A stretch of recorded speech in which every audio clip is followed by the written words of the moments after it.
Сәлем достар, бүгін біз сіздермен алхорындан компот басатын боламыз. Бұл үйдің алхорысы. Мен жинағаным бір кесен шықты толықтай. Міне көріп тұрғандарыңыздай жақсылап жудым. 2-3 рет суға шайдым. Сөйтіп таза кесенге салып қойдым. Бір кесен толықтай бір кесен шықты.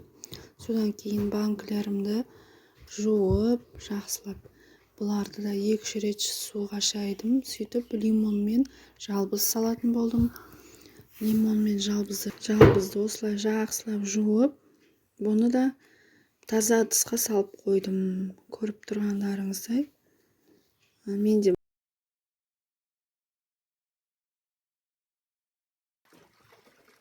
келесі кезекте банкілерімізді жақсылап жуып, шайып аламыз. Содан кейін барлығын төңкеріп қоямыз осылай. Мен алдын ала осылай суларымды кастрюляға қайнатып қойдым. Сақырлап қайнау керек. Маған көп мөлшерде су керек болды. Және қақпақтарын осылай қайнап тұрған суға салып қоямыз. Содан кейін банкілердің барлығына кішкенеден қайнаған судан құйып шығамыз, булаймыз.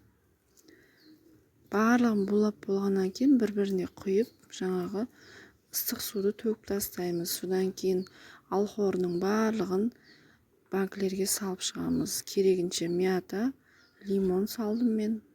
Өздеріңіз қалауыңызша салсаңыздар болады. Содан кейін жаңа қайнап тұрған суды барлық банкеге құйып, осылай 15 минутқа қойып қоямын. Суда 15 минут тұрғаннан кейін қайтадан кастрюльге құйдым барлық банкедегі суды. Сөйтіп қалауларыңызша шекерін саласыздар да қайтадан осылай сақырлатып қайнатып, қайтып банкілерге құйып шығасыздар. Содан кейін жаба берсеңіздер болады. Осылай үйден жалбыз лимон салып компот бассаңыздар, дәмі өте әдемі болады.